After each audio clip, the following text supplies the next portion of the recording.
I'm just going to read out two little parts in scriptures today. And the title of my message, if I give it a title, is "There are perverts everywhere." And don't be gullible and don't be deceived to think that you're walking around a place where you can just be any old way, live any old way, be seen any way, acting any way, and are not in danger. My grandmother said when she was a kid, they would walk to school. 5, 6, 7, 8-year-old to walk to school. I wouldn't let my 23-year-old walk to school now. It's as dangerous the world is. I'm not for trick-or-treat. When we was kids, we get trick-or-treat.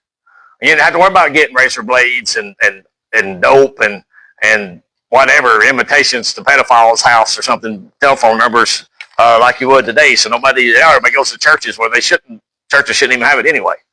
But one reason I want to preach this message tonight, I want to get it out of my system, get it over with, and go on to something else. But there was a Facebook page where a guy, I don't know a whole lot about it. I hate to speak too much about it because I really don't know, but it seems to be he's attacking preachers a lot. And it seems like he grew up in church and just seemed like he had a bad experience. And it seems like now he wants to be a homosexual sodomite and he wants to attack churches all the time. And he wants to get people on his Facebook page attacking churches all the time. And there was a man, his name Jack Howells. I'm not saying he's good or bad, but he had the biggest Sunday school class in the whole entire world. 25,000 people would come to Sunday school class every Sunday morning. 25,000 people, think about that. And he would just send out buses, tons of buses that would go out and bus people in. And he told the women, he said, listen, if you're wearing no miniskirts, and y'all remember when no miniskirts started getting popular, he said, you are up in your chances to be raped. And he didn't say you should be raped, or if you get raped, good for you. He didn't say nothing like that. He just warning them. If you're dressing like that, you're setting yourself up to be raped. Quit doing that. Well, dress modestly. You don't know what's out there.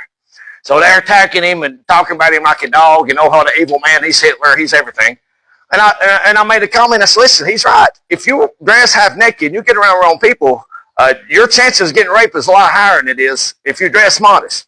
Next thing I know, people screenshotting it. They're going on my church Facebook page trying to smear me. They're going on my own Facebook page trying to smear me. I look at women and screenshotted my comment and trying to smear me because I'm trying to warn them that if you dress around half naked, you're in danger. I promise you, you are in danger. You are a target. And just because we got a Christian nation, it's fizzling out, and because not every man you see seems to be a rapist or pervert, it don't mean that you still ain't in danger. And I've got a neighbor or somebody lives in my neighborhood, and if they get mad at me for talking about this, I'll take this part out and cut it out because I didn't ask for permission.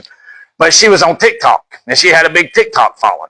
And as far as I don't know if she was dressing skimpy or not, I just know she was a young girl. She used a lot of filters to make herself look better, and she would make TikTok videos every day and had a following. And her husband was working third shifts. He said, man, will you help keep an eye on my house? And they had good security at their house. They had security for a long time. He said, men are coming up to my house, and it's like sometimes they'll sit on the porch for 20, 30 minutes, and he'll show me like videos of just men walking through the neighborhood and sitting on his porch for 30 minutes just sitting there. And it's just like, it seemed like every week some weirdo was drawn to her house and would just stand in their yard. And people were seeing her on TikTok and stalking her and looking her up and trying to find her. And the most scary, dangerous thing, and you all listen to this, the most scary, dangerous thing that happened, he said one day a box truck pulled up in front of his house, and a guy got out with a mask on, or disguise on, and two guys were snooping around, looking like he was trying to come kidnap that guy's wife. They said, oh, Lord, please help me watch that house. I'm scared to death, man. I'm afraid somebody's trying to kidnap her. And I said, if I catch anybody trying to kidnap your wife and drag her out of the house, I said, I'll shoot their tires out, I'll shoot their windows out, and I'll shoot their brains out, because I ain't put up no kidnapping going on around me. But she was a target, because people seen her, and she was young, and she was probably, I think she wore short shorts and stuff when she was doing these video and stuff. But anyway, she was a target in our neighborhood, my neighborhood, next door to my house. A woman almost got kidnapped because there's perverts everywhere. And I'm going to warn people, I don't care if anybody likes it or not. And this is the twilight zone that we're living in today. If you're warning people and trying to protect them and you're looking out for them, then you're the pervert. Everybody say, he must be a rapist himself. He must be a pervert himself. If he don't like people walking around half naked and he don't need to look, he must have problems with lust himself. And listen, I'm going to tell y'all something. I'm going to break this down best I can, clear as I can. And like I said, I don't want to get too far out of bounds because there's some things you're not supposed to talk about in church or behind the pulpit. But men have a natural affection for women. Women have a natural affection for men. That's the way God set it up. And if he didn't, there wouldn't be no kids anywhere. We wouldn't be here anywhere. And some men, I don't know, I've never been in another man's body. I've never felt what another man felt. Some men seems to be like they might be a little more attracted to women than some other men are. You know, some men seem like it's pretty strong. I had some uncles that's got a reputation that they just like to chase women constantly. I got people in my family that just seem like they like to chase women constantly. It seem like it's a little stronger than them. I got some people in my family, the bikini Swiss bikini team, walk right by them, they wouldn't even look. And they just don't seem like their attraction ain't as strong as others. But I don't know. But we all got some kind of attraction that God gave us, and that's fine. That's the way we'll have it for our spouse. And your husband and wife have attraction for each other. That's the way God set it up. That's the way God made it. And you just keep it normal. And I'm not a pervert. I don't sit around and stare at women and nudity. I can tell. If a woman walks by a bikini, I can tell. I don't have to sit there and go, is that a bikini? Oh, that is a bikini. I get up, look, bikini. And my head's automatically trained to go the other way, look up, and not look. And nowadays, my Facebook, I told you I don't doom scroll on Facebook. I add stuff to learn. I learn when I'm on Facebook. I get good stuff out of it. I set it up that way. If you look, I'm following like 7,000 or something pages because I'm learning. But I'll be strolling, learning, getting a good quote, getting a good scripture. What bikini? And my head just jerks like that. And it's church people. People went to church. I seen them today. I was like, no, man, not another one. And it's just no shame anymore. And there's no shame about this stuff. But listen, when a man's got a natural attraction, you know, God give it to him, it's easier to control. But not all men stay there. They say like 11% of our population is hooked, addicted to pornography. Pornography, I think, is like almost a $300 billion enterprise in the United States, or I can't remember if it's the United States or the world, but anyway, $300 billion enterprise. It's almost like Walmart pornography is. And now local people is now setting up local pornography sites so they can make a little side job, make money. And nobody's preaching out against it. There's no shame or nothing anymore. But when you got 11% of the population, okay, that's more than 10. Get 10 people, 1, 2, 3, 4, 5, 6, 7, 8, 9, addicted to pornography. 1, 2, 3, 4, 5, 6, 7, 8, 9, 10 addicted to pornography. 1 in 10 people is addicted to pornography. Remember that when you go out and about. And I promise you, if a man's addicted to pornography, his natural affection for the opposite sex is going to be a whole lot stronger. God gives us a nature, the hunger for food, and we eat food. We'll die if we don't. We get a hunger for thirst, or whatever. We get a thirst for drink, and we drink. We die if we don't. And people has a hunger for, attraction to the opposite sex and bigger, deeper, higher levels. But you don't die. You don't die. You have to learn to control it. And you can watch it out of your brain, just not thinking about it. You won't think about it. But when somebody's hooked on pornography, they can't get it out of their mind. Their spirit is starving. And you went a few days, say if you fasted, you went a few days without eating, you know how bad you hunger, how bad you hurt. If you play ball or something, you're just thirsting to death, and a hot day like today, you need some water. You know what it feels like. But people who's watching pornography are starving for stuff that they should be starving for. And then you see women walk around half naked. I tell you what, you are a target. That person's getting there, they're watching that pornography, they're getting perverted, they're watching that demon, devil, satanic stuff, and they're getting a drive inside them that's changing their common sense. Why do you think there's been so many people go after these little girls in this town? We've seen the guys on the school board, picture all over the news, picture all over Facebook, picture all over everything. He's ruined in this town, his life's ruined, and I guarantee he was getting on pornography and getting his natural attraction that God gave him. And he got it off his wife and started having fantasies and sins in his head. Listen, sin starts in your head first before it starts in the action. And then that pornography drove him to doing things he should have done. Now he's ruined. 1 in 60 men in Rutledge is a registered pedophile, sex offender. 1 in 60. So if you go to a ball game, 600 people there, 10 of them's a registered pedophile in Rutledge, Tennessee. You look it up, 1 in 60. And I promise you, this should be a whole lot higher. When we was having trouble, we went right down the road to this harbor house where the girls were being having to deal with all these sick, perverted, devil-bound, hell-bound men. And it was like the lobby was full. There's all kinds of women in there.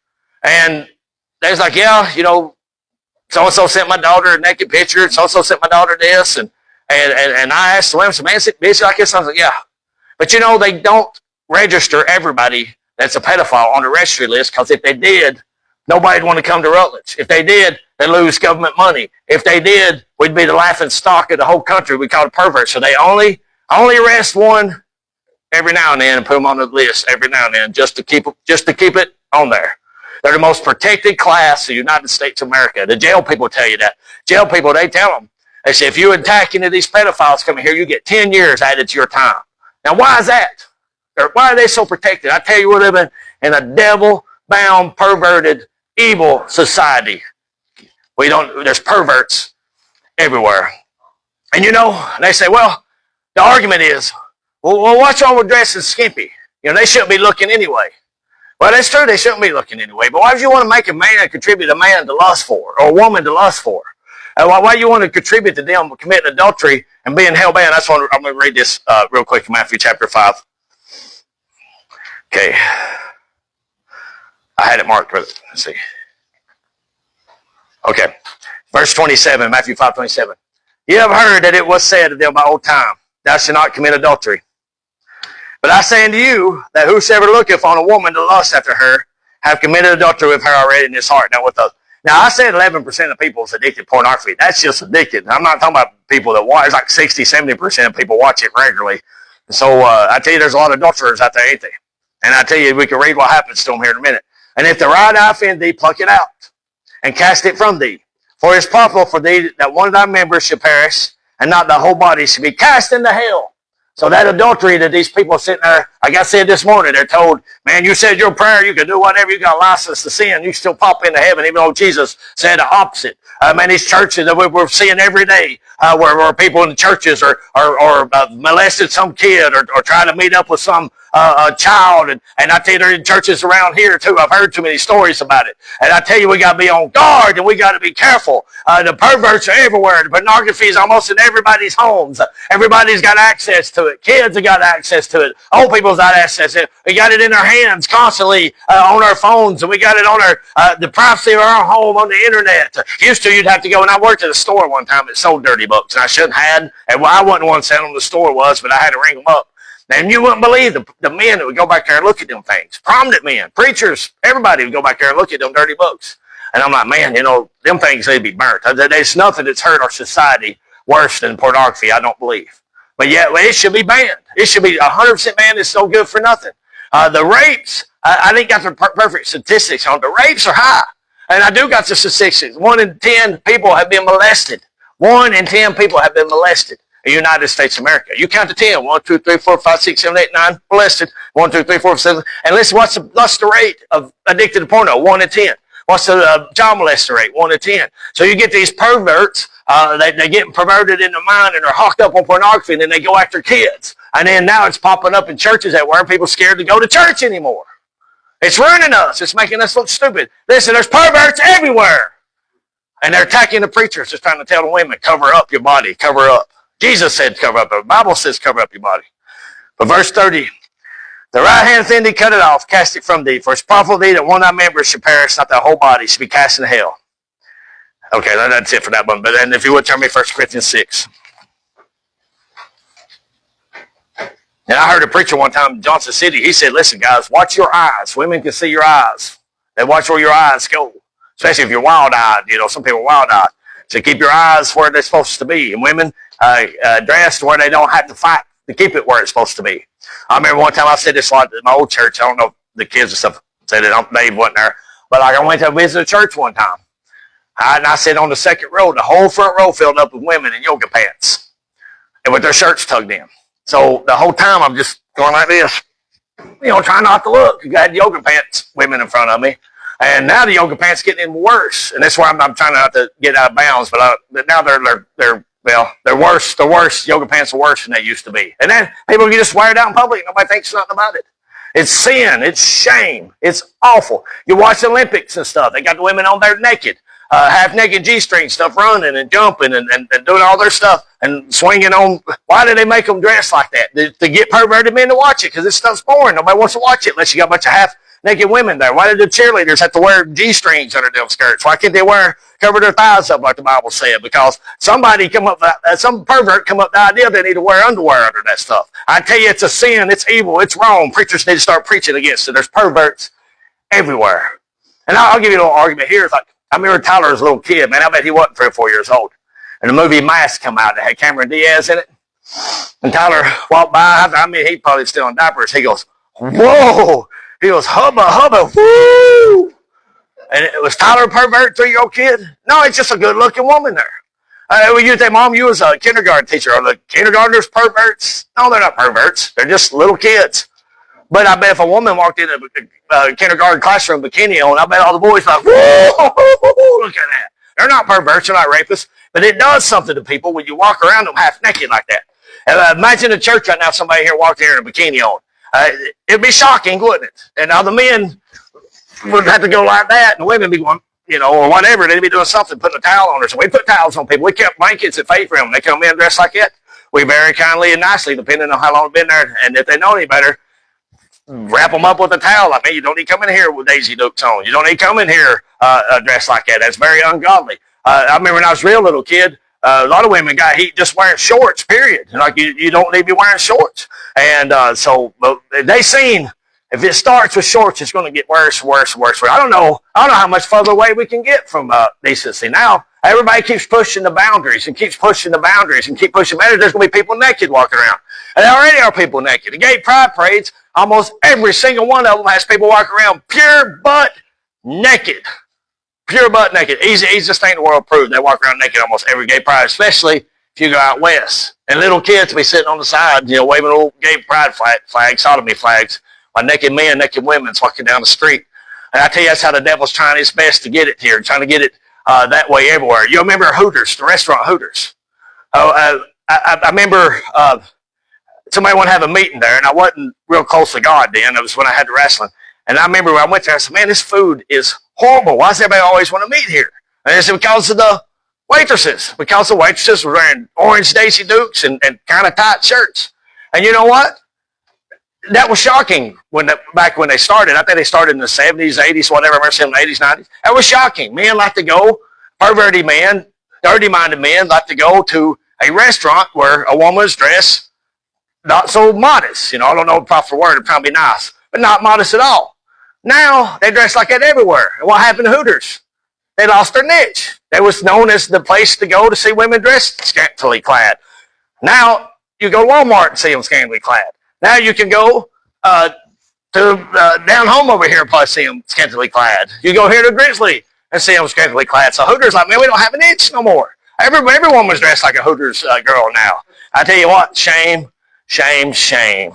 I seen on a church today, they was advertising they had a picnic, and I promise you, Hooters girl were more modest than most of them women were at a church picnic. I'm about to kick his pulpit over. It's sticking me off. What's happened today? These preachers are so weak and sissy. I tell you what, we need to have 4 or 5 pastor appreciation days for all of them. Give them an Amazon shop list for being so good, not offending nobody. Oh, they're so sweet. They're so kind. They're so good, so sweet. They never preach about sin or none of that bad stuff Jesus constantly warned us about so we wouldn't go to hell. And every writer in the Bible constantly warned about so we don't end in hell. But these little sweetie pies, oh gosh, they're just so sweet. You just got to give them sugars on the face. They'd like that if you was a man, a lot of them would. Perverts everywhere.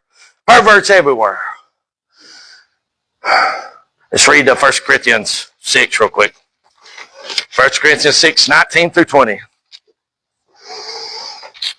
What? Know ye not that the body is a temple of the Holy Ghost, which is in you, which you have of God, and you're not of your own? For you are bought with a price. Therefore glorify God in your body and in your spirit, which are God's. The Bible talks about women being shamefaced. Like I said, I'm getting this out of my spirit today and getting it done with. The Bible talks about women being subject to your husbands. The Bible talks about women ain't supposed to teach. We went through all that. We've done all that stuff. And listen, men are supposed to be the spiritual leaders of the house. I've not seen that much in my life. But men are too caught up in UT football. They're too caught up in TV shows. They're too caught up in pornography. They're too caught up. Man, a golf course was packed today. 900 degrees, muggy, sweaty. You can't walk from here to your car and wring your shirt out. And it is packed full of people trying to hit a little ball in a little hole in a big field. Men's too caught up. They don't care about spiritual things. And then you got these women. They're on TikTok all day. They're on Facebook all day. They're on, and the devil's on there trying to deceive them, trying to deceive men too. He's trying to deceive everybody, trying to deceive preachers, trying to deceive everybody. And these women are buying into this stuff. They're got to make up different than a man is. A man's a protector. A man is more. They analyze things. Women are more emotional. They're more nurturing. So that's why God, we're different. We're not the same. But men are supposed to be watching after the women. But they're not watching after the women. They're not spiritual leaders anymore. They're leaving them out as sheep among wolves. And the women are getting deceived to death. And this ain't attacking women, but they're getting deceived to death. And when the women get deceived to death, the kids start getting deceived to death because the nurturing mothers is like, this is the direction we're going to go. We're going to go TikTok. We're going to go, Facebook. We're going to go influencers. And they don't care. And then when a man says up and says, look, you need to go God's direction. You need to follow God's advice. Follow God's commandments. Boy, you're just the worst person in the world. You're the next Hitler. You're just the most evil thing in the world. And I tell you, it's going to get worse. And it's going to get worse. And it's going to get worse. Like I said, I'm finishing out everything tonight, getting out of my system. I'm moving on to new subjects, new fresh starts. But I told you all, man, they're bringing in immigrants everywhere. And I love immigrants. I've helped them. People think, man, because I preach against gays, I ain't friends with gay people, nice gay people. I'm nice to them. People think because I preach against immigrants, come over here bringing false religions and cultures that don't mesh with Christianity. I don't like them. Man, I tell you, every time I worked with them, they're drawn to me. And I've always been nice to them. I've helped them out. I've helped them get clothes. I've helped them get set up. But they don't need to be coming here trying to destroy Christianity.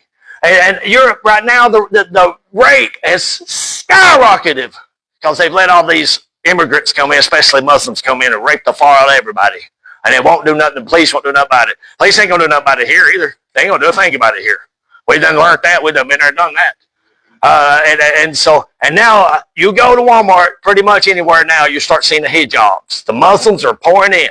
And if we complain about them or we cry about them, we're called racists, we're called haters, we're called bigots. Well, you can call me what you want to. You're an enabler. You're an enabler of this culture just to go to pot. And women will be getting raped like crazy. And I'll end it with this. Mickey, he was a preacher I had preaching at Faith Realm a little bit. And he owns a house somewhere in the Middle East or Africa or somewhere. And he said that there's Muslims that live there or whatever. And said that he was a Marine and he learned it was a good story. And he said that the Muslims would literally kidnap Christian girls, take them, rape them, and sell them as prostitutes. And then when they're prostituted out, they just kill them. And they just go around kidnapping Christian girls. And Christians are supposed to just sit there and take it. But see, why they don't want to take it? They got to because they're outnumbered. That's why Islam comes. They come in gradually, and then they start getting in the office, and then next thing you know, they're bringing all of them in. They start taking over. And Christianity's cooked. And they start kidnapping the girls, making them prostitutes. Dude, that's going on everywhere. I've heard a lot. There's almost 1 million kids a year missing that's in child prostitution, human trafficking. Human trafficking is a real thing. The Bible said Revelation last days, slavery is going to be strong. And I used to think, man, we got slavery no more. Yeah, we do. We got sex slavery. And I had a girl working for me. And I didn't know this when I hired her. And I didn't care. I didn't hold it against her. She said, yeah. She said, I was a sex slave. And I was like, okay. And I said, well, you're working pretty good. I'm not going to hold that against you. And I said, well, what happened? I said, you mind telling me what happened and stuff? I started interviewing her. She said, yeah. She said, and her grandma told me some of the story too. Her grandma was a barber, being such a real good haircut woman, real nice woman. She said a 40-something-year-old sex offender on the sex offender list with a leg monitor kidnapped her granddaughter, who was 16-year-old. She had a leg monitor. And I had her about a month, and the police never would catch the guy. Both of them had monitors. Both of them were tracked. Her grandparents tracked her on the phone. Go get her, please. Oh, it's too hard. I got to pull over people with the tail light out, not go after chase kidnappers, pedophiles who kidnap little girls. It's too hard. I tell you, people's about sick of this stuff. It don't just go on here, it goes on everywhere. And then, and she said that then the guy didn't even get arrested for kidnapping her and running around with her. He was a sexual predator. He got arrested for having pot on him down the road. He got pulled over in the traffic stop, had pot on him. Like, what to do? Kidnap a girl, nothing. Pot, got thrown in jail. And then she said after that, She was in Greenville at a party and got kidnapped in Greenville and drugged up and used as a sex slave prostitute. And I said, who are the customers? Where are the customers coming from? She said, they're usually one person. Why do you think them people don't get arrested? Because them customers they're in the offices protecting all of them. I knew a woman that her sister owned a brothel, Brenda's in Newport. That was an open brothel. And I said, why don't they ever shut your sister down? She said, who you think's the best customers? It's all the politicians. I tell you, people, there's perverts everywhere.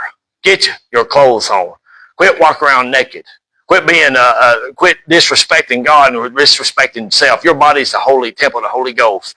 People don't need to be seeing 98% of it. Cover up. If you're a Christian, you need to cover up. Even if you ain't a Christian, you need to cover up.